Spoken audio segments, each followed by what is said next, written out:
If you're new here, hi, I'm Jonah, the host of Moving Women Forward community podcast, with my mission to help 100 women in 100 days move from feeling stuck to empowered, amplifying their voices through expert led support, visibility opportunities, and meaningful networking.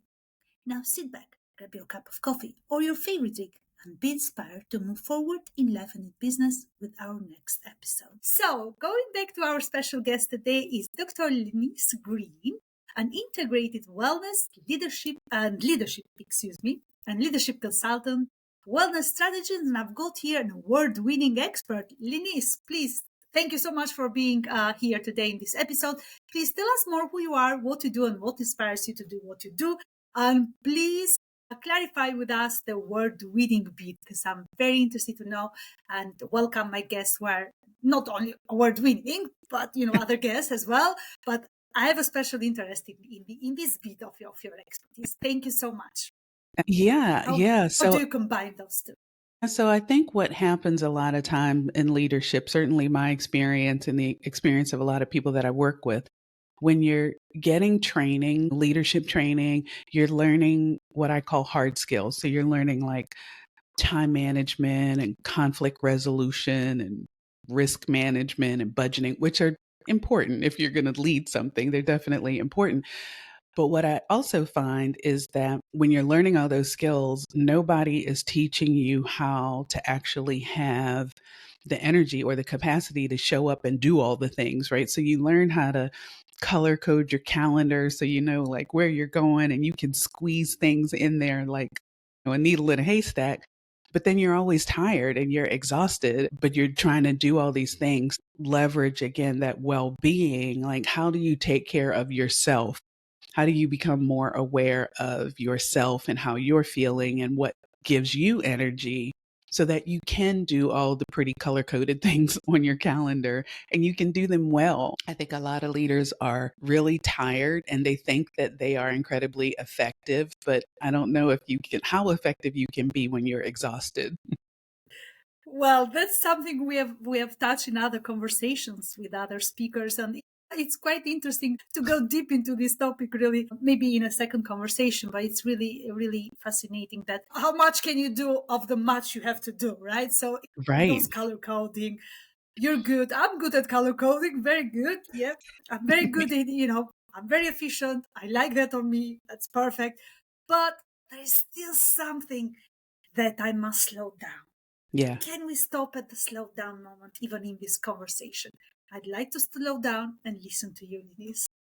Yeah. Yeah, I think, those are the key words, slowing down. My gosh, we live in a time now where everything is just go, go, go, go, go, nothing stops. TV is on 24 hours a day. Like I can remember, I'm dating myself, but when I was a kid, like the television actually went off. Like there was a point in time where nothing was on. Absolutely. But now it's 24 hours. Information is coming at you very rapidly. We're always just going. We're going, and I think for myself, I found slowing down actually helped me to be more present, to have more energy, to really understand like what I was doing in context with the rest of things, how I was doing as a person when I was showing up feeling really good and when I was showing up not feeling really good. And it really allowed me to be better because it allowed me to pay attention to what was going on with myself and what was going on around me. So yeah, I think slowing down is a power move. I think it has the pros. Obviously, I'm not going to talk about the cons because obviously I'd like to link that with the visibility online. So people always think that visibility is 24/7. So we just spoke a little bit about the ongoing opportunities and the ongoing pressure to be everywhere or see every single news or information. So it's there, right? So how can we apply that? How can we slow down with so much of a demand from us to be visible? I talk about visibility, Yeah. you will know, but yeah. Especially that visibility online. And I know building a business, and there is that, like you said, that temptation to be everywhere. And so, you I did spending a lot of time, like I'm trying to be on Facebook and Instagram and LinkedIn and like every place there is to be. And I'm making videos for YouTube and I'm just all over creation. I'm writing articles and I'm posting blogs and just, oh my goodness. And I think, we get caught up in, again, trying to be everywhere.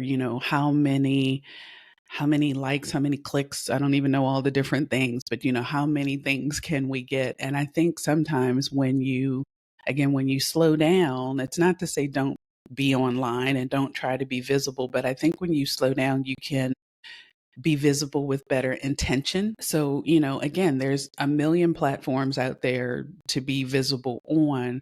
But I think when you sort of step back, take a beat, slow down, you can figure out, where is my audience? If I'm trying to connect with someone, because everybody isn't everywhere. Studies will tell you that there's certain groups of people that are more likely to be on Facebook and kind of here's what they're looking for versus folks that are on LinkedIn and maybe here's what they're looking for. So I think when you stop trying to be everything to everybody everywhere, you can be more intentional about where you want to be visible because you want to be visible to the people that you resonate with, that you're trying to connect with. So then you're not trying to be all over the place because that can get consuming. Like it's a full-time job trying to understand the different nuances because Facebook likes a certain something, but then Instagram likes it a different way, and YouTube wants a short, and LinkedIn wants something professional. So I think when you slow down, you become more visible because you become more focused and you become more intentional with the group that you're trying to connect with. So sounds counterintuitive, but I think it works. It does, it does. As long as you put the effort and the work to make it work, definitely. Yeah. Be it ongoing visibility or being strategically visibility, I think we definitely want to go for the strategically visibility and whatever we want to build around it anyway. Right. So we talked about a little bit about visibility and the slowdown, how the slowdown element helps us actually in the long run. Now, I'd like to ask you a question in regards to the burnout.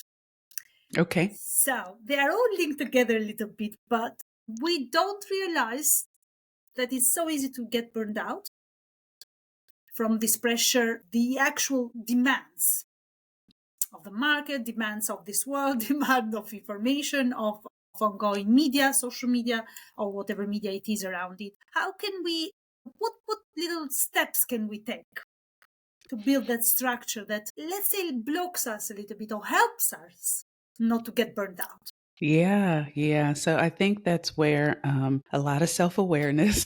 A lot of self awareness. So, certainly, one that slowing down, taking a pause is definitely important, learning to tune into yourself. The other thing that I'm a real believer in is personal energy. I feel like we have these different wells or buckets, I guess I would call them, of different kinds of energy that helps to fuel us. So I think one of the important ones is what I call spiritual energy. It's being in touch with your values, really being in touch with your values and not just on paper, like, I value honesty and integrity and I value my well being. Like, that's great. You want to know what it is.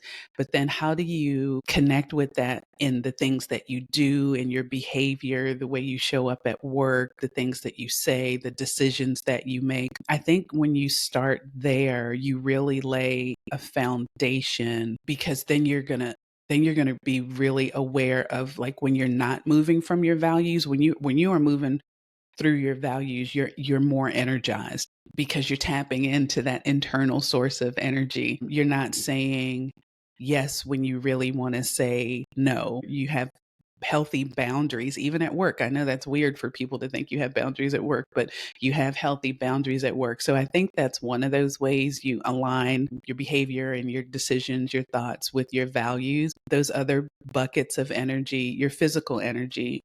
And again, those values pull through. So let's say honesty is a personal core value. Then when I look at my physical energy, like I have to be honest with myself. Am I getting enough sleep? Am I eating well? Am I moving? Am I hydrating my body properly? Am I being honest about that, right? If I'm drinking coffee all day long, no, I'm not hydrating.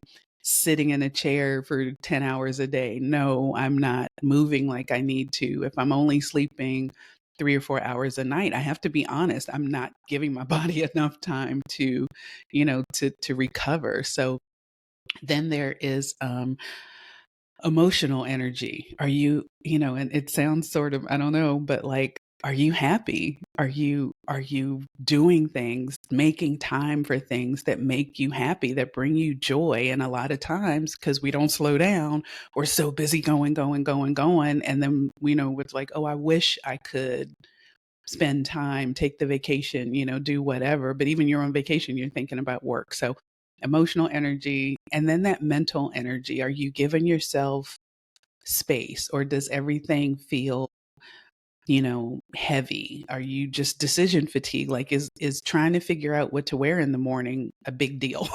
Right? Because it shouldn't be. So if you learn to nurture your personal energy and again leverage that well-being, um, I think that can really go a long way because you have a self awareness about how you're feeling and you're more tuned in to know I'm tired, and you don't normalize being tired to the point where all of a sudden you're burned out, but everybody around you is burned out. So it just looks normal. So you keep going. You're like, no, this is not where we want to go. So just being more aware of those different areas of yourself, I think is a big way to support really that long-term growth and to avoid burnout by, again, using your well-being and tapping into that and being aware of what's going on with us. So, yeah. Amazing. Thank you, Lynise, for your insight and your experience and sharing that with us today. But I want to go back a little bit at the leadership point of the business. So business founders, they are leaders in their own because they're leading their Yes. business. It's not just part. So even if you are leading a team, you are still part of that leadership position or leadership role you are covering. So in this case, because we want to lead, but slowing down, it looks like it's not on the papers.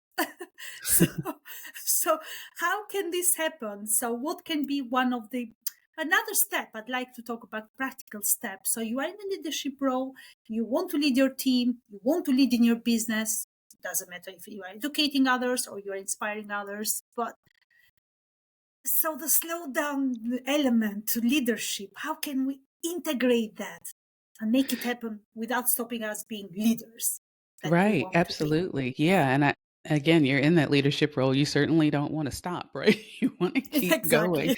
You want to keep going.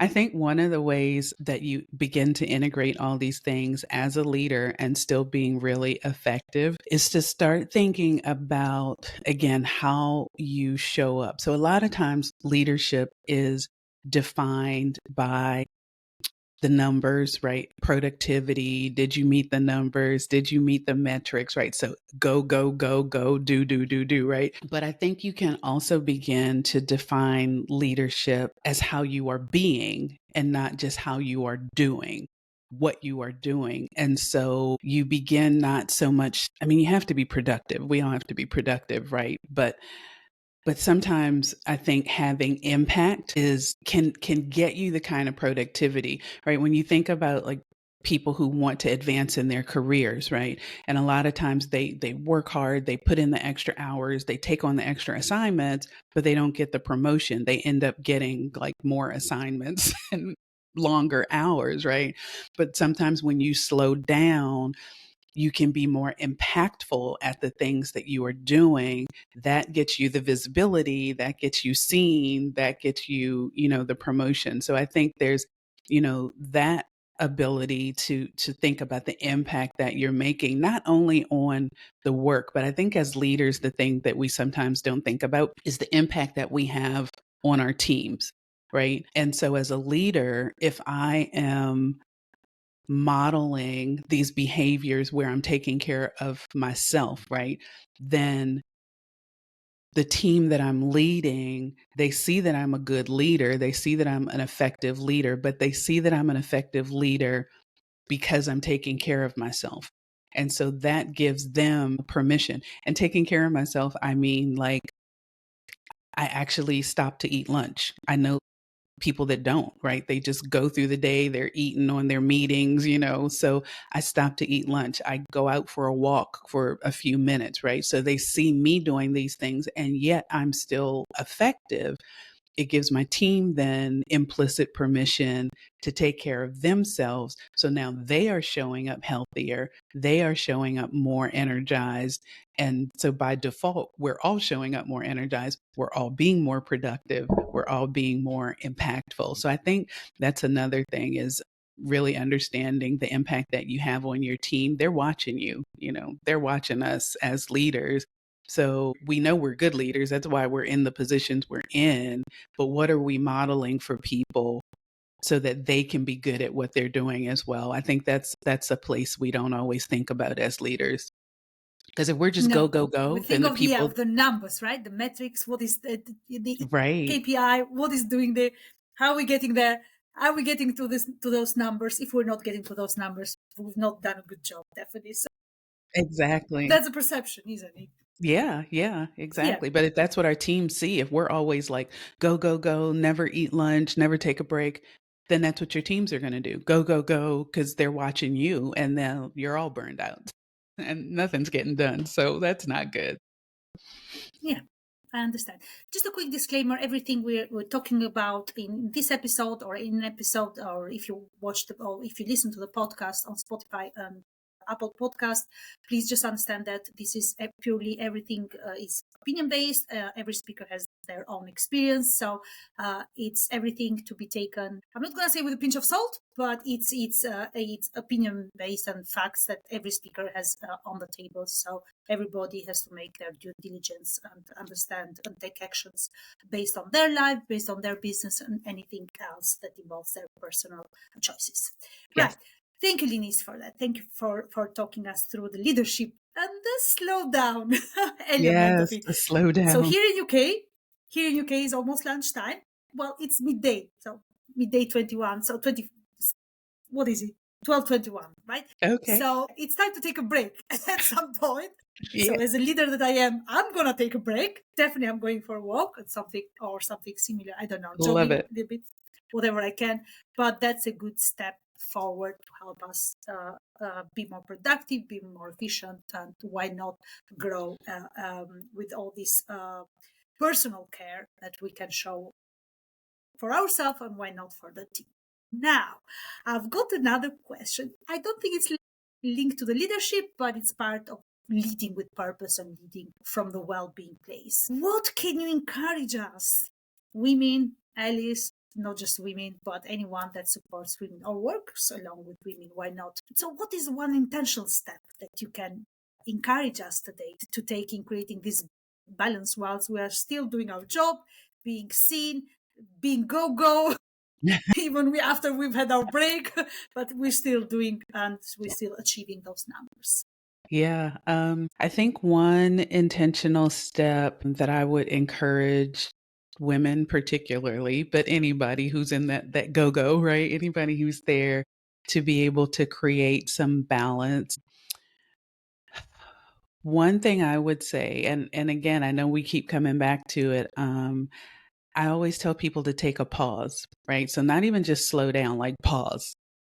Just take a beat. It doesn't have to be long, right? It could be because we're busy, right? We're busy leaders, we're busy people, life is busy, we know that. But being able to just take a pause, whether it's if you're going from meeting to meeting, right? Show up 30 seconds late to that meeting. It's going to be okay because somebody else is going to be like 45 seconds late. So you're going to be fine. But take the 30 seconds in between these back to back meetings that, all of us have, and just close your eyes, take a breath, look out a window, see some sunshine, just pause, just slow down for a minute and pause. If it can be longer, wonderful. Do that. If you can just pause from what you're doing and just feel how you're being. Like, we're human beings, but who are we being? We don't really pay attention to that. So that's honestly the one thing is pause. Just to pause. I mean, just to pause and take 2 3 really deep breaths It centers your nervous system. It allows your brain to say, I'm finished with this. I'm going to do this now, just to create a little bit of space. It's just so important. And a lot of times we don't. We get to going and you look up and it's 5 o'clock in the afternoon. Where did the day go? Because you never even stopped to pause, to take a breath, to just to be for a minute. So that is, it sounds like a really small thing, but try it. It is a huge, oh my gosh, it's so refreshing. I just feel it in my bones right now. It's so refreshing to just take a pause. And in that moment, when you talk about having that balance and being seen, you're bringing balance back to yourself, and you'd be amazed how much differently you show up so that you are seen in a more authentic way, that you have more clarity. You'd be amazed what that little 30 seconds, that 1 minute of just nothing, just I nothing can like do that. for you. Lynise, one question. I know this was not in our agenda, but I'd like to ask another question if that's all right Sure. with you. So, we have so many international speakers. So, the guests are coming from different backgrounds with different knowledge, different experience, different expertise, and so on. So, it's a multicultural community. I'd like to touch a little bit very quickly. If do you think that the not the burnout culture, but the culture of doing go go go on the spot, never having a break, never thinking, is linked a little bit with demographics? So a little bit of the cultural background of the society. So we come from different places. Is that? Do you think there is a little correlation to that? I do. Yeah, I do. Think I think culturally, certainly, there are cultures in the world that don't, as a society, live in that go, go, go. And when you think about it, they are some of the more healthy and the more productive cultures in the world, right? So again, we think that just 24/7 going is the way to do it, but that's not always necessarily the case. And I think there are other countries in the world who aren't behaving, aren't working this way, and they're still incredibly productive countries. Are the health of their population of people is better in some ways. So I think they do model that. I think in terms of like demographics, I honestly think I'll say the generation after me. So I think I'm Gen X. I don't know. Yeah, I think I'm Gen X, Y, Z. So the Gen Yers, I I don't guess. even know. I I know. can't keep track. I cannot keep, look, I'll say like my daughter's generation. So my daughter Yeah, she's 28. She'll almost be perfect. 29. Like, I think that they're not buying into this. I think that they are a generation, and it feels really weird, I think, to my generation to watch it, because we have been the ones who are going, we are trying to get it all. We are trying to climb the ladder, kind of like all the things that our predecessor, my grandparents, all the things they couldn't do, like we're trying to accomplish so hard, so hard, so hard. My daughter's generation, and sometimes it feels weird to me, like, what are you doing? Why aren't you working harder and working? And then I have to, like, no, that's my thing. That's not her thing. I think they move with a lot of purpose, and I think they move with a lot of intention. And I think whether they intend to or not, I think they have watched our generation, my generation, burn ourselves out, work ourselves into whatever. And they're just like, no, that's not the life that I want. I'm not doing that. So, and I think it's weird for employers watching this generation to come in, because they're used to, this group of people who's just like working constantly. And these Gen Yers and Gen Zers, they're just like, yeah, no, I'm leaving at 5. I'm not working on the weekend. And if you push me too hard, I'm just going to go get another job. So, you know, they More are opportunities, I guess. more Better opportunities. Yeah. possibilities. And they're just not having it. They're just not buying it as their way of life. And honestly, I applaud that. It feels like some days I just want to, but I I can applaud it. relate to that I know. with my two But I have young to realize kids, that's my definitely. stuff. That's not her stuff. But yeah. So I do think Yeah, that they have watched us, as kids, not be home, everybody's working, kind of thing. And they're internalized, like, that's just not the life I want to live. So yay for them. Things are going to change. I believe absolutely. that. Yeah. Absolutely. That's good point. Lynise, before we wrap up, do you want to share with us if you are running any workshop, or how can the viewers or whoever is going to listen to the podcast can reach out and get in touch with you if they have any questions, anything that you want to share with us today? Sure, absolutely so. First, thank you so much for having me on. This has been fun. If what we're talking about, if it resonates with you, if you're interested in learning more, you can find me online at wellwithL.com. How the kids say, all one word. So well with, and then just the letter Please L.com. pop the link in the thread, in the event thread, Uh, and Okay. people can Yeah, see that. absolutely. Please share with us. Yep. So yeah, you can reach me at wellwithl.com. You can ask questions. You can schedule some time. I also have an online school, I guess I call it, with a lot of online courses. So I know we are worlds away from each other, but and I know you have listeners all over the world as well, but I have what I call it, a resource hub that has all kinds of, it's like a membership, and it has all kinds of different resources. If you're just kind of wanting to explore a little bit more about finding that personal energy and that balance, online classes, I do one-on-one coaching. So yeah, you can find out everything about me at wellwithl.com. Ask questions, reach out, connect, read articles, all the fun stuff. It's there. That's good. That's really good to know. Fantastic. I'll check it out. Looks like you have lots of resources and very, very helpful resources, not just any resources. We talk about the resources in the community. We share those with members, so I can share the link for anyone who wants to reach out and check out the resources. Why not? If they Yes. want to. Yeah. Amazing. Thank you so much, Lynise. It was a pleasure. We had fun. It Yes, was an we interesting did. conversation. Thank you so much for being up so early and joining us on the show. Thank you, everybody, for watching today, and whoever is going to watch the replay. And please stay tuned for next week, next Monday at 12 p.m. UK time. Denise, I'm sorry, we're in UK. So that was a bit challenging for No, you to that's join from the okay. States. Thank you so That's much okay. again. And Yes. we catch up soon. Take care, everybody. Thanks, Denise. Thanks. Bye bye. Bye-bye.